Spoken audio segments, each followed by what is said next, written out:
Welcome to Let's Talk to Animals. My name is Shannon Cutts. I am an animal intuitive and sensitive, and this little puffball fluffball is Petal Cutts. She is my now 6-month-old, precious and perfect feathered sidekick. And here on Let's Talk to Animals, we are truly a podcast for all species.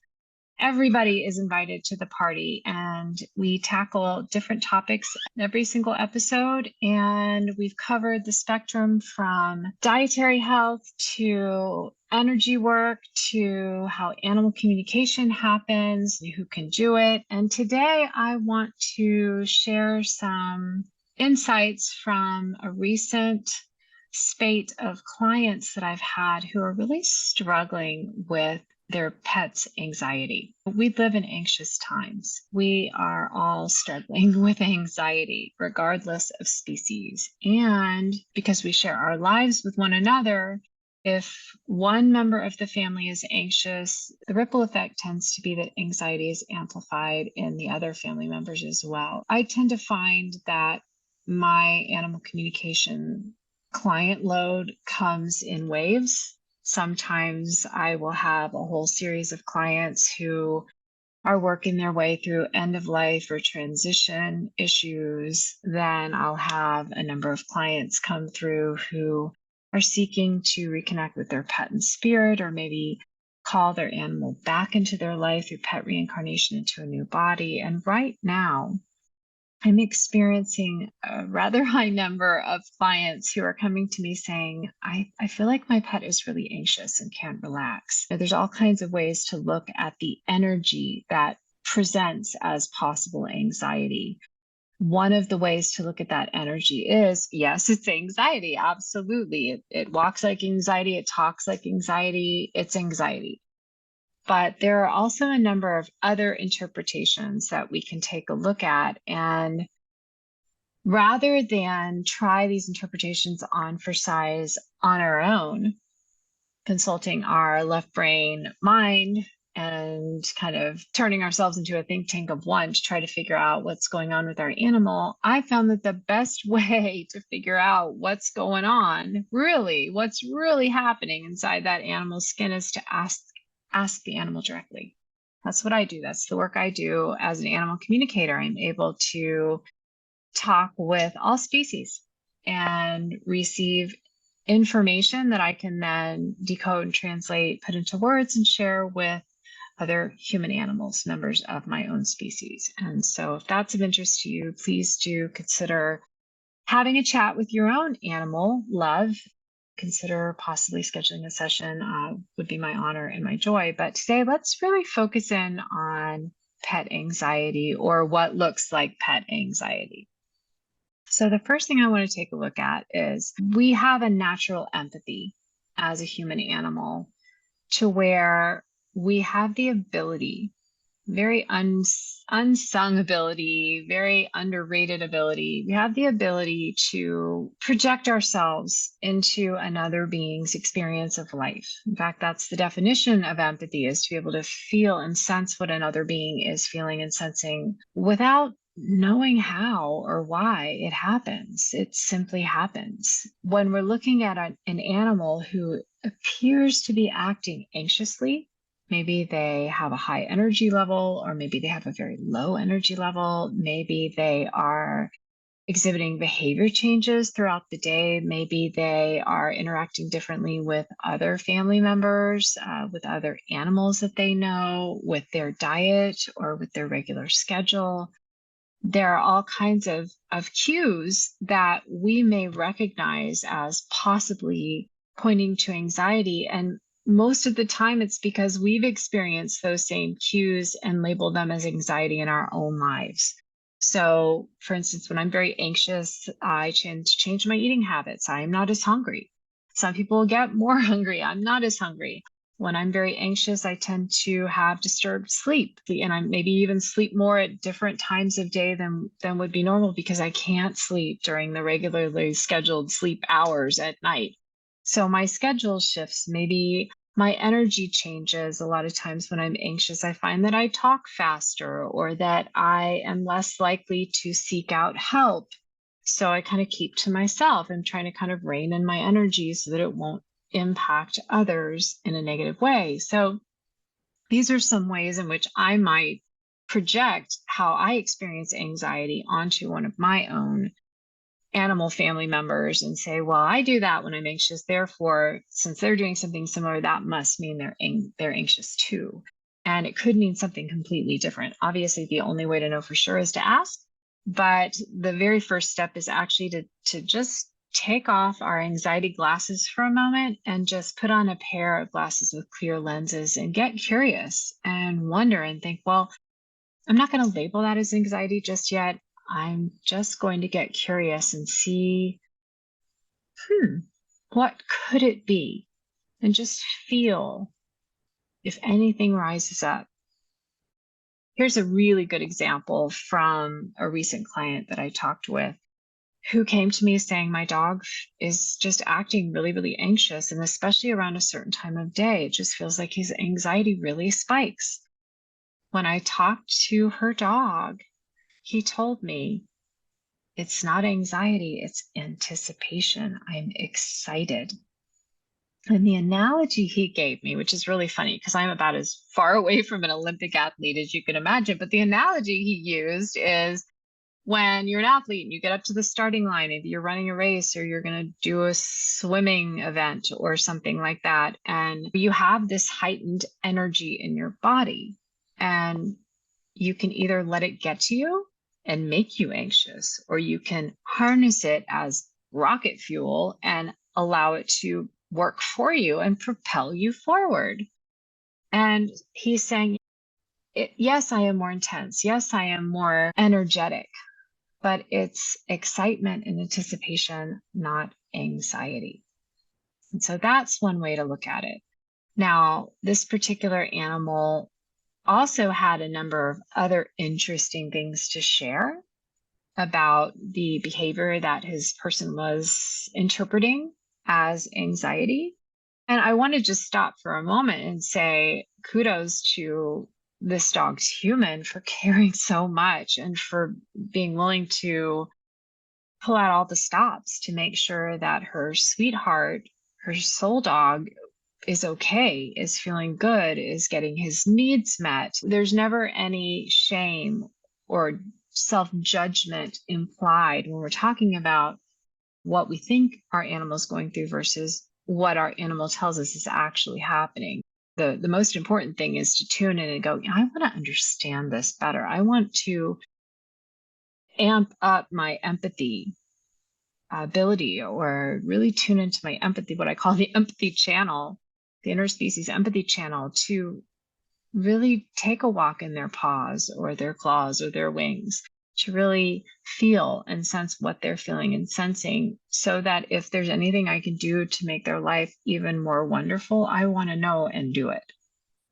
So if you're listening to this, if you're watching this right now, don't worry about, oh, did I mislabel it or am I understanding it correctly? Just recognize yourself for the loving, caring, empathic soul that you are. And I just want to say your animal is so lucky to have you. So just know that, just first and foremost. I had another animal client whose human came to me and said, my dog seems really, really anxious and doesn't seem that enthusiastic about their food and is kind of picky and doesn't seem to really want to eat. You know, most animals love their food and they look forward to meal times. And my dog just really isn't. I don't know what's going on. And I'm wondering if that shift that I'm seeing is because he's feeling anxious. And so, of course, that's another one. We just talked about that. Sometimes we change our relationship to how we eat, how much we eat, what we eat when we're feeling anxious. So if we do it, of course, our animals may do it as well.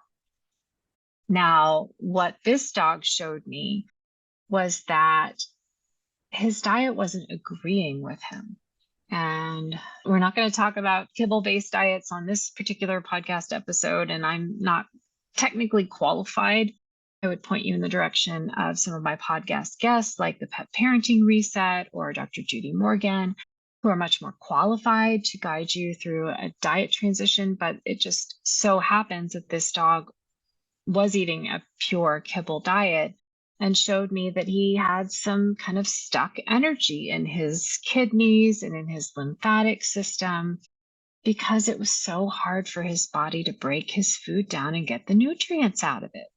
And because he really was taking in insufficient hydration to help his body really use the kibble, what he could get out of the nutrition he could get out of the kibble to the maximum benefit.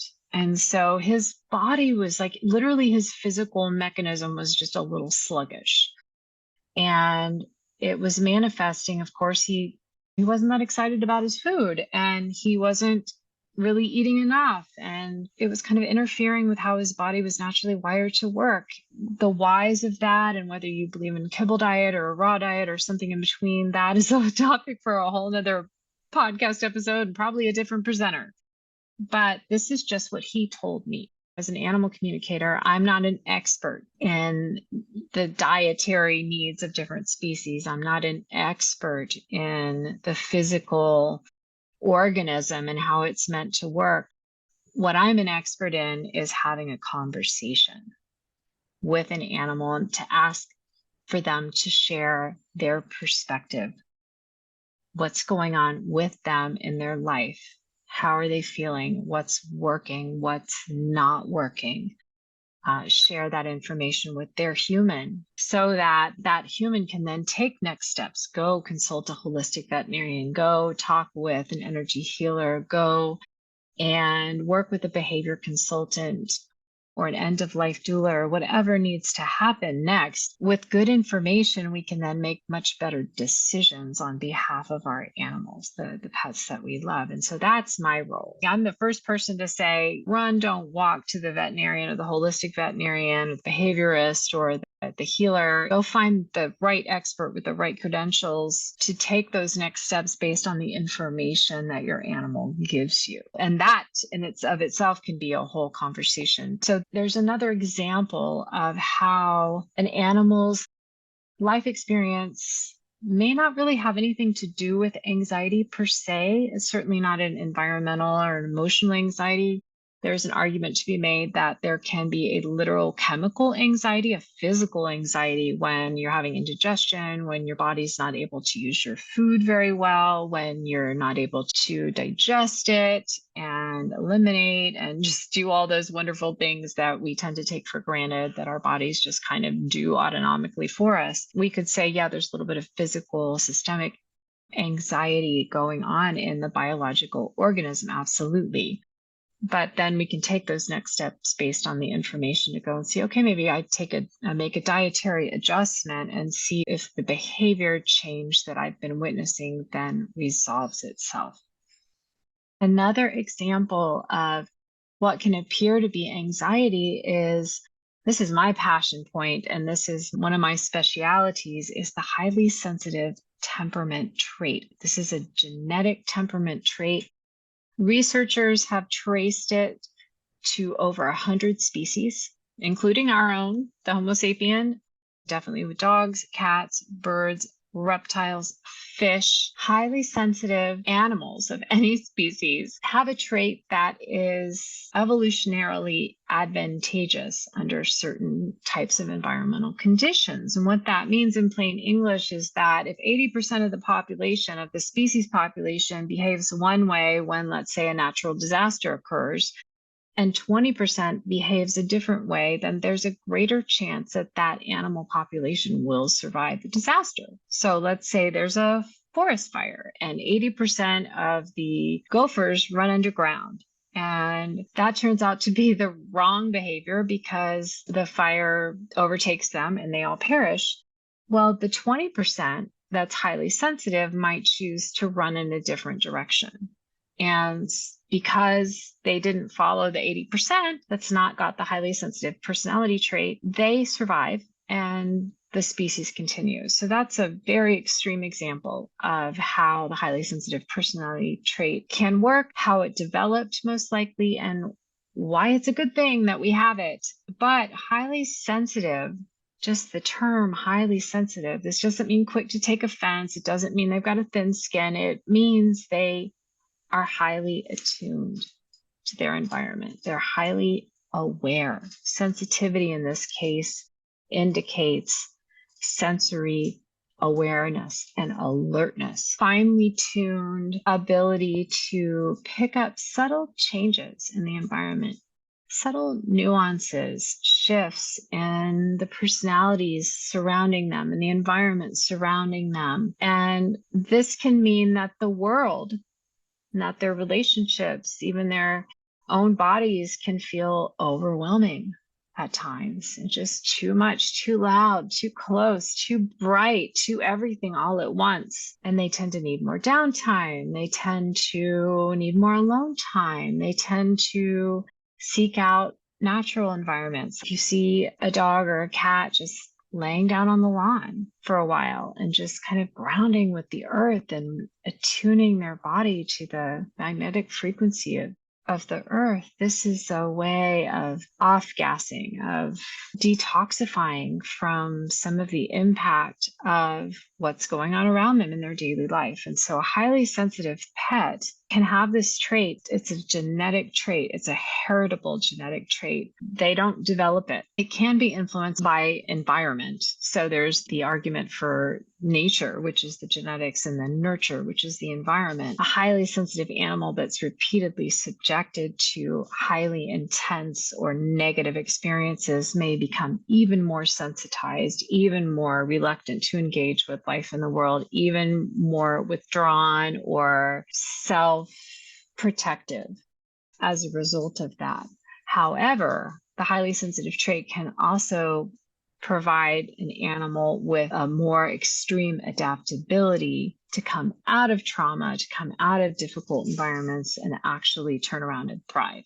So there's a lot to love about this trait. But if you don't know that your animal is highly sensitive, you don't know that they have the personality trait, especially if you've had many different animals, all the same breed or the same species, and they haven't had the highly sensitive trait, when you encounter a highly sensitive pet for the first time, you could certainly be forgiven for thinking that they're just really, really anxious all the time. Light stimulates them more. Sound stimulates them more, and it may not be anything that they can do anything about. Like a non-highly sensitive pet may in time become acclimated to cars backfiring or fireworks popping or the sound of the booming bass of the stereo or bright party lights or crowds of their own kind or of our kind or a mix. The highly sensitive pet probably is never really going to acclimate to those things. They're rather going to develop a set of coping strategies designed to keep them at a safe distance. If that means they become aggressive towards strangers, or they run under the bed and won't come out when there's a fireworks display or there's a thunderstorm, or they don't want to leave the house when it's very cold or very hot, that's them trying to cope and adapt so that their highly sensitive nature doesn't get overstimulated again and again and again. Because if this continues to happen and they cannot get away and there's nothing that they try that works, then what we've got is an overabundance of cortisol in the system. The cortisol is the stress hormone. It's called the silent killer for a reason. And so then we've got an animal that's increasingly just bathing in their own toxic cortisol, and all kinds of health problems can result in things like that. So a highly sensitive pet, and I've got a lot more resources about highly sensitive pet on my website. I've written about it in my blog, a podcast episode about it. I've got a help guide that you can access. It's got a whole bunch of resources. It's something that's not really all that well known among pet parents and animal guardians. And it's really still emerging science in the human species as well. And so there's so much more to learn. In fact, if you're resonating with some of what I've described, you might be highly sensitive yourself. I am. This little girl is. And I've parented several highly sensitive animals over the decades, and they do act differently. And it can be all too easy to label what you're seeing as anxiety. And it could also be that that's true. Highly sensitive beings of any species are more prone to experience any kind of emotional reaction or state more intensely, and anxiety is no exception. So if a highly sensitive animal is anxious, they are probably going to appear more anxious than a non-highly sensitive animal would appear if they were experiencing the same degree of anxiety. So those are three of the top triggers that I have seen, or behavior sets that I've seen, being highly energetic or anticipatory, being physically off in some way, maybe with diet, maybe with hydration, maybe with pain, maybe with something else going on in their physical body that's leading to behavior that looks like anxiety. And the high sensitivity trait, which is one of the most common misinterpretations for pet anxiety.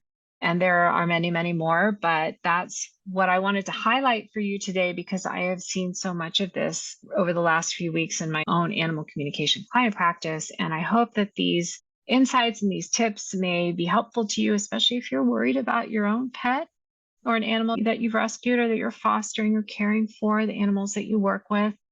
Maybe just play around with taking off that anxiety filter for a moment and putting on a set of clear glasses and asking yourself, what else might be driving this behavior that I'm seeing? Is it truly anxiety? Could anxiety be a facet of something greater, something bigger? Is it something else entirely? And then rather than try to think your way through with your left brain, your left brain hemisphere that's so logical and analytical and really thinks it has all the answers, because that's kind of how it's designed to work to keep us alive, go into your right brain. Play around with what do you feel? What do you sense? If you didn't know the answer, what might you feel or sense is the underlying reason for this behavior shift that you're seeing? And if you have any aha moments, I would love to hear about them. So drop a comment or send me a DM on social media, or you can email me and let me know. Shannon@animallovelanguages.com. I'd love to hear what you come up with and what you're learning as you get to know your animal better. Okay, so stay tuned. We're doing fresh new episodes every 2 weeks here in season 4 of Let's Talk to Animals. And I am so glad to connect with you this way. If you are enjoying Let's Talk to Animals, be sure to check out seasons 1, 2, and 3 if you haven't already. And leave a like, leave a comment, downloads really, really help us in terms of being able to reach more people. And just know that I'm grateful for your listening ears and your viewing eyes and your love for your pets, and sending you all my love. Okay, bye for now.